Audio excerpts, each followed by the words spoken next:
नमस्कार दोस्तों, हर्षित द्विवेदी एजुकेशन में आपका स्वागत है। मेरा नाम है विनीत सागर। आज हम समझेंगे पार बोल्ड राइस मतलब क्या होता है, इसके बेनिफिट्स क्या क्या है और डिसेंट्रलाइज्ड प्रोक्यूरमेंट स्टेट मतलब क्या होता है। और आजकल सेंट्रल गवर्नमेंट और तेलंगाना स्टेट के बीच में जो इशू चल रहा है, मतलब सेंट्रल गवर्नमेंट तेलंगाना स्टेट से आजकल पार बोल्ड राइस परचेज नहीं कर रहा है, इसके बारे में भी डिस्कस करेंगे।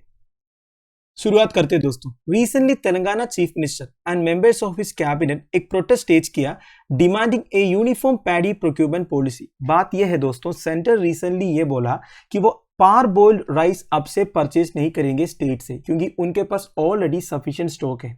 ऊपर से पार बोल्ड राइस का उतना डिमांड भी नहीं है। पर देखिए, तेलंगाना पार बोल्ड राइस का एक मेजर प्रोड्यूसर है, तो सेंटर का इस डिसीजन से तेलंगाना स्टेट गवर्नमेंट खुश नहीं है, इसलिए वो प्रोटेस्ट कर रहा है। वैसे दोस्तों, इंडिया में पार बोल्ड राइस प्रोड्यूसिंग स्टेट्स कौन कौन सा है? तेलंगाना, तमिलनाडु एंड केरला। उसमें सबसे ज्यादा प्रोड्यूस करता है तेलंगाना। और तेलंगाना गवर्नमेंट का डिमांड ये है, सेंटर उनसे मिनिमम सपोर्ट प्राइस में जितने पार बोल्ड राइस है वो प्रोक्यूर करना चाहिए। पर सेंटर ने यह साफ कह दिया कि उनके पास already 40.58 lakh metric ton of parboiled rice है एज ऑन April 1, 2022। ये जो स्टॉक है, इसे अगला 2 साल का डिमांड पूरा हो सकता है। ऊपर से आजकल पारबोल्ड राइस का उतना डिमांड भी नहीं है, तो और ज्यादा पारबोल्ड राइस प्रोक्यूर करने का कोई मतलब नहीं बनता। So the centre maintains that it can only procure raw rice. उन्हें बस अब रॉ राइस की जरूरत है, पारबोल्ड राइस की नहीं है। पर देखिए, इससे सबसे ज्यादा प्रॉब्लम हुआ है तेलंगाना को, क्योंकि तेलंगाना लार्जेस्ट प्रोड्यूसर है पारबोल्ड राइस का। ऊपर से तेलंगाना एक डिसेंट्रलाइज्ड प्रोक्यूरमेंट स्टेट है। अब ये डिसेंट्रलाइज्ड प्रोक्यूरमेंट स्टेट का मतलब क्या होता है? डिसेंट्रलाइज्ड प्रोक्यूरमेंट स्कीम का मतलब ये है दोस्तों, देखिए, एक होता है फूड कॉर्पोरेशन ऑफ इंडिया, जो कि एक सेंट्रल एजेंसी है, वो डायरेक्टली फार्मर से फूड ग्रेन्स कलेक्ट करते हैं। इसे आप सेंट्रलाइज्ड प्रोक्यूरमेंट बोल सकते हो, क्योंकि food Corporation of India directly food grains collect कर रहा है। दूसरा एक होता है, हर एक स्टेट गवर्नमेंट अपने फार्मर से फूड ग्रेन्स कलेक्ट करेंगे और दे देंगे फूड कॉर्पोरेशन ऑफ इंडिया को। जब state agencies government of India के लिए फूड ग्रेन्स अपने फार्मर से कलेक्ट करके देगा ना, उसे डिसेंट्रलाइज्ड प्रोक्यूरमेंट स्कीम बोलते हैं। अब इसका मैकेनिज्म कैसा है वो चेक करते हैं।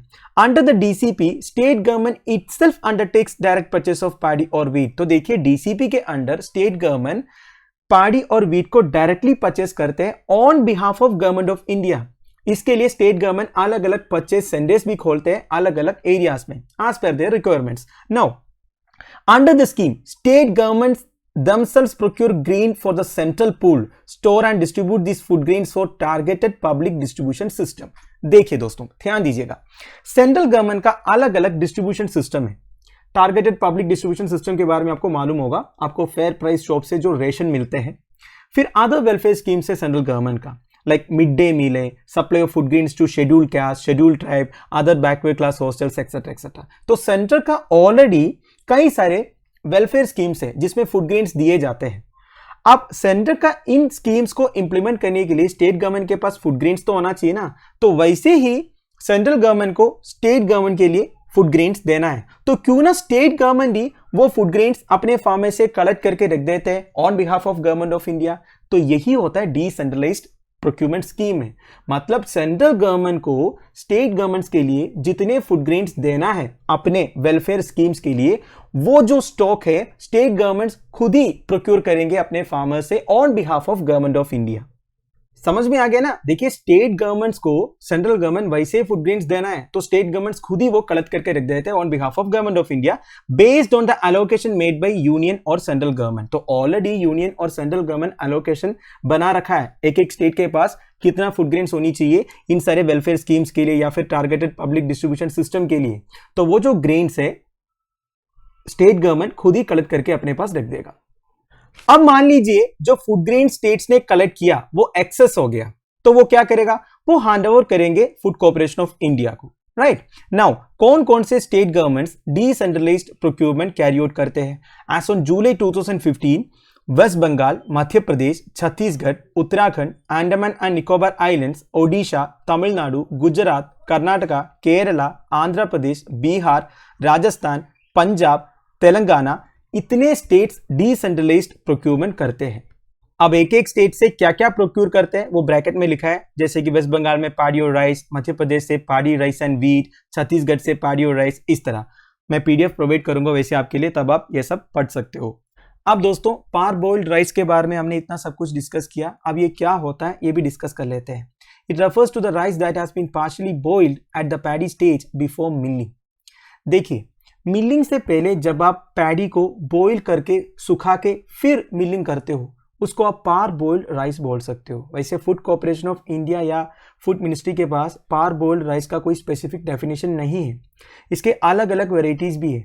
वैसे देखा जाएगा तो जितने राइस का वेराइटीज है ना उन सबको आप पार बोइल्ड बना सकते हो, बस आपको क्या करना है उसे बॉईल करना है फिर सुखाना है, इसके बाद मिलिंग करना है, तब वो पार बोइल्ड राइस बन जाएगा।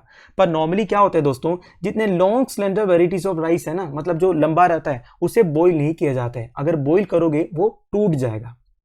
और जितने अरोमेटिक वेराइटीज है, कुछ राइस ऐसे होते हैं इसका स्मेल अच्छा है, अगर आप उसे पैडी स्टेज में बॉईल करोगे उसका स्मेल भी चला जाएगा। अब मैं आपको ऑर्डिनरी राइस और पार बोइल्ड राइस का प्रोसेसिंग स्टेजेस दिखा देता हूं। ये देखिए ये है पैडी स्टेज, हार्वेस्टिंग के बाद ऐसे बन जाता है। अब ये जो पैडी को सीधा आप मिल लेके जा सकते हो, मिल में मिलिंग होने के बाद पैडी इससे ये बन जाएगा। अब ये नॉर्मल राइस है, इसे आप साफ करो बॉईल करो और खा जाओ, कोई प्रॉब्लम नहीं है। पर पार बॉइल्ड राइस में क्या होता है दोस्तों, इस स्टेज से सीधा इस स्टेज में लेके जाता है, मतलब इस पैडी को एक कंटेनर में पानी डाल के गर्म करते हैं, गर्म करने के बाद इसे ड्राई करता है इस तरह, ड्राई करने के बाद इसको लेके जाएगा मिल में और मिलिंग के बाद ये बन जाएगा पार बोइल्ड राइस। तो यह है difference between parboiled and ordinary rice. Ordinary rice का ये स्टेज नहीं होता है। मैंने आपको इधर बोला था जो लॉन्ग स्लेंडर वेराइटीज है, जो लंबा राइस रहता है, उसे अगर आप बॉईल करोगे तो वो टूटने का चांस है। ऊपर से जितने एरोमेटिक वेराइटीज ऑफ राइस है उसे आप अगर बॉईल करोगे तो उसका जो फ्लेवर है एरोमेटिक फ्लेवर वो चला जाएगा। अब दोस्तों मैंने जो तरीका आपको इधर समझाया, इससे और एक तरीका है पार बॉइलिंग राइस बनाने का। Central Food Technological Research Institute Mysuru एक मेथड यूज करता है in which paddy is soaked in hot water for 3 hours. Hot water में पैडी को सोक करते हैं, इसके बाद पानी को ड्रेन करते हैं और पैडी को स्टीम करते हैं 20 मिनट के लिए और पैडी ड्राई करते हैं शेड में। ये एक प्रोसेस हो गया। दूसरा है क्रोमेट सोकिंग प्रोसेस। इसमें क्या होता है, इट यूजेस क्रोमेट। क्रोमेट एक फैमिली ऑफ सॉल्ट है, नमक है, जिसमें क्रोमियम एंड ऑक्सीजन रहते हैं। ये बेसिकली वेट राइस का जो ऑर्डर है, स्मेल है, वो रिमूव करते हैं। तो ये भी एक प्रोसेस है पार बॉइलिंग राइस प्रिपेयर करने का। All processes generally involve 3 stages. देखिए जितने भी प्रोसेसेस है ना उन सब में 3 स्टेजेस रहते हैं। सोकिंग करना है आपको, बेसिकली पानी में डुबा के रखना है, फिर स्टीमिंग करना है, फिर ड्राइंग करना है।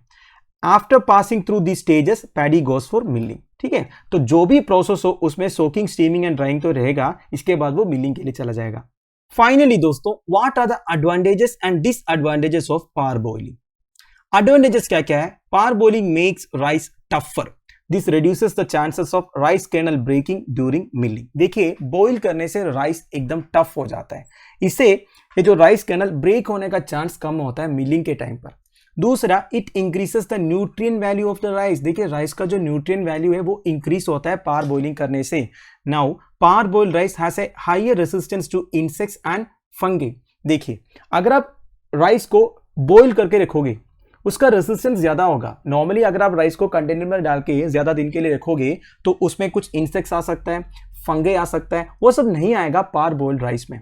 फिर डिसएडवांटेजेस क्या क्या है, the rice becomes darker and may smell unpleasant due to prolong soaking. देखिए पानी में डुबा के आप कुछ भी चीज को रखोगे तो उसका ऑर्डर कुछ अलग होता है, तो ये प्रॉब्लम पार बॉइल्ड राइस के साथ भी है।